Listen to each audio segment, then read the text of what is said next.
Hello, welcome to my channel catch life with Dolly. আপনারা সবাই কেমন আছেন? আশা করছি আপনারা সবাই ভালো আছেন। তো আমরা আজকে বেডরুমটা ক্লিনিং করব, ডিপ ক্লিনিং করব না, বাকি নিচেটা আমরা ভালো করে পরিষ্কার করে নেব, আর বেড কভার সব কিছু চেঞ্জও করে নেব।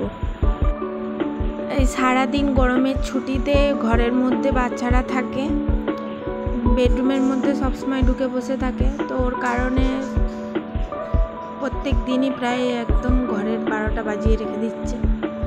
তো প্রায় মাঝে মধ্যে পরিষ্কার পুরো করতে হচ্ছে। সব সময় রুমের ভেতরেই খেলা করে, রুম থেকে বেরোয় না। এই সব টয়েসগুলোও মাঝের মধ্যে ধুয়ে দিই পরিষ্কার করে।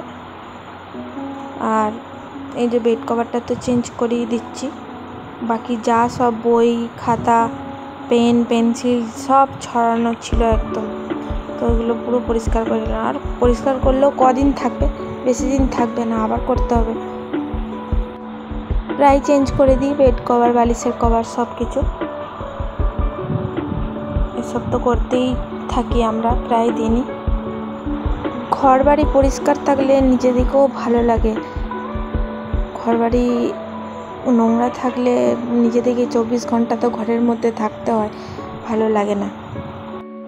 তো আমাদের বেডরুমটা খুবই ছোট, ক্যামেরাটাও ঠিকঠাক রাখা হয়নি বলে ঠিক বোঝা যাচ্ছে না কীরকম কী রাখা আছে। তো এই যে ব্ল্যাঙ্কেটটাও আছে, ব্ল্যাঙ্কেটটাকেও আমরা ভালো করে গুছিয়ে রেখে দেবো।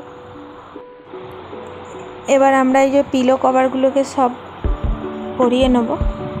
আর এই যে পিলোগুলো মনে হচ্ছে না খুব ছোট, ওগুলো ছোট হয়ে গেছে। এগুলো অ্যাকচুয়ালি শিমুল তুলোর, দুটো আমার ছেলে মেয়েকে আমার দিদা বানিয়ে দিয়েছিল। তো এইগুলো না কমে যায়, মানে এমন নরম হয়ে যায়, কমে যায়, তো পরপর ছোট হয়ে যায়। অনেক মোটা ছিল কিন্তু এখন একদম ছোট হয়ে গেছে। তো এই যে আমরা গুছিয়েই নিয়েছি পুরো ফাইনালি, কিন্তু এটা কয়েক ঘন্টার জন্যেই, বেশিক্ষণ তো থাকবে না। এত সুন্দর করে গোছানো সব আবার ঢালা হয়ে যাবে মনে হয়। তো কিছুক্ষণের মধ্যেই পরিষ্কার তো হয়ে গেছে। এই উপরে যা কিছু সামান গোছানো আছে সব বিছানার মধ্যে আবার চলে আসবে। বাচ্চাদের কাজই এটা, খালি ঢালা, আর মায়েদের কাজ হচ্ছে খালি গোছানো, তাই না? সব ফেলে ছড়িয়ে রেখেছিল, আমি ব্যবস্থিত করে রাখলাম। এখানে কিছু জিনিস, ওর মধ্যে কোনো জিনিস, সব এরকম করে ভরে রেখে দিই। যে চশমা রিমোট সব রাখা আছে, আবার কিছুক্ষণের মধ্যে হয়তো ঢালা হয়ে যাবে। যাই হোক, যতটা পেরেছি করেছি। চার্জারগুলো সব এদিক ওদিক ছিল, তো এগুলোকে ওই আইসক্রিমের যে খালি ডাব্বাটা আছে এর মধ্যে ভালো করে পরিষ্কার করে গুছিয়ে রেখে দেবো। আর এই যে এই ব্যাগটার মধ্যে সব ছিল পেন্সিলপত্র, যে কীরকম কালো হয়ে গেছে, এটাকে ওয়াশ করতে হবে। এখান থেকে নিয়ে আমি এখন ওই গ্লাসটাই আপাতত রাখলাম। তো আমাদের কিচেনে কয়েকটা বাসন আছে, আমরা সব ধুয়ে মেজে নেব। সব সময় মনে হয় আমাদেরকে যে এই যেন কাজ হয়ে গেল, আমরা এবার একটু বসবো না, কিন্তু ঘরে আমরা এই হাউস ওয়াইফরা 24 ঘন্টা থাকাতে আমাদের কিছু না কিছু কাজ আমরা নিজে থেকেই বার করে ফেলি। কাজ তো থেকেই থাকে, এগুলো তো নর্মালি কাজ, রোজের কাজ, কিন্তু কিছু কিছু কাজ আমরা নিজেরাই খুঁজে বার করে আমরা করি। তো আমাদের সময় কেটে যায়, এইভাবেই আমাদের সময়টা কেটে যায় কাজ করতে করতে। নিজের জন্যে তো সময় বের করাই যায় না, যে নিজেরা একটু ভালো করে বসবো, শোবো, কিন্তু নিজের জন্য টাইম বেরোয় না। তখন এসব কাজ করতে করতেই সময় পুরো কভার হয়ে যায়। আমার মনে হয় যাদের যাদের বাড়িতে কাজের লোক নেই তাদের প্রায় সবাইকেই আমার মতনই এরকম করতে হয়। তো এগুলো ঠিক আছে, নর্মালি কিছু করার নাই। তাই আমি যদি না কাজটা করি তাহলে করবেটাকে? তো আমাকেই যখন করতে হবে কাজ, তাহলে করে নেওয়াটাই ভালো, ফেলে রেখে আর লাভটা কী আছে। তো এই যে কাঁচের ডাব্বাটা আছে, এটা আমি একটু ভালো করে পরিষ্কার করে নিচ্ছি। এটাই ঘিটাকে ঢেলে নেব।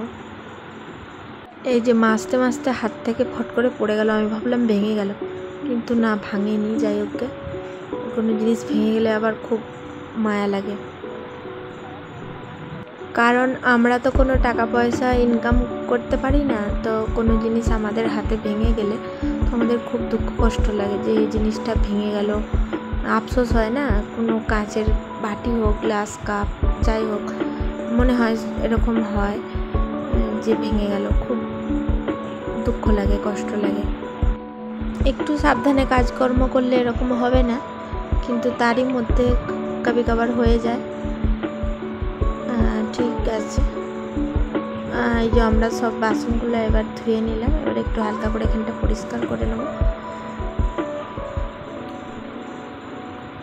তো আমরা অফ ক্যামেরায় ঝাড়ুটাও লাগিয়ে নিয়েছি। তো এই যে সকালের অনেকটাই কাজ আমাদের হয়ে গেল। এবার আমরা সকালের একটু ব্রেকফাস্ট বানাবো, কারণ আবার খেয়ে আমাদেরকে আবার অর্ধেক কাজ করতে হবে, আবার চান টান করে পুজো করে আমাদের লাঞ্চও বানাতে হবে। তো আজকে আমরা বানাবো একটু পাওভাজি। এটা খুবই তাড়াতাড়ি বেনে যায়। তো এই যে আমরা তাওয়া নিয়ে নিয়েছি, তাওয়াতে ঘি দিয়ে দিয়েছি, দিয়ে পাওগুলোকে আমরা সেঁকে নেবো ভালো করে। আর এইদিকে ভাজিও রেডি হয়ে গেছে। আর হ্যাঁ, আর এই যে পাওভাজি রেসিপিটা আপনারা যদি দেখতে চান তো আমার লিঙ্কে দেয়া আছে, ডিসক্রিপশন বক্সে দেখে নেবেন। আমার চ্যানেলে আছে পাওভাজি রেসিপি ভিডিও, তো আপনারা দেখে নেবেন কেমন করে পাওভাজি বানাতে হয়। এই যে মোটর চালিয়েছি, গাছে জল দিয়ে দেবো, আর বাইরেটাও আজকে ধুয়ে নেবো একটু। ধুয়ে নিয়ে আবার ঘরটাও মুছে নেব, মুছে নিয়ে স্নান করতে চলে যাব। স্নান করে পুজো টুজো করে তারপরে দুপুরে রান্না করব।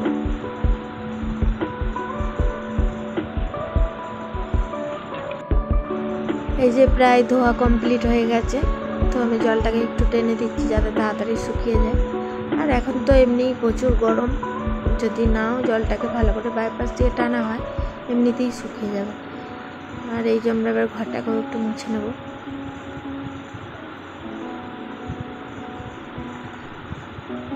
মুছে টুছে নিয়ে তারপরে চান করতে যাব। তো এতক্ষণ আমার সাথে থাকার জন্য আপনাদের অসংখ্য ধন্যবাদ। এই যে আমাদের ঘরও মোছা কমপ্লিট, আমাদের একদম স্নান করে পুজো করে চলে এসেছি কিচেনে। তো এই যে রান্না হবে, ভাত হচ্ছে, আর আজকে এই যে চিকেন রান্না হবে। তো এই যে চিকেন রান্না হচ্ছে। তো আজকের ভিডিওটি এই পর্যন্তই। আশা করছি আপনাদেরকে ভিডিওটি ভালো লেগেছে। লাইক কমেন্ট করে সাবস্ক্রাইব করে আমার পাশে থাকবেন। ধন্যবাদ।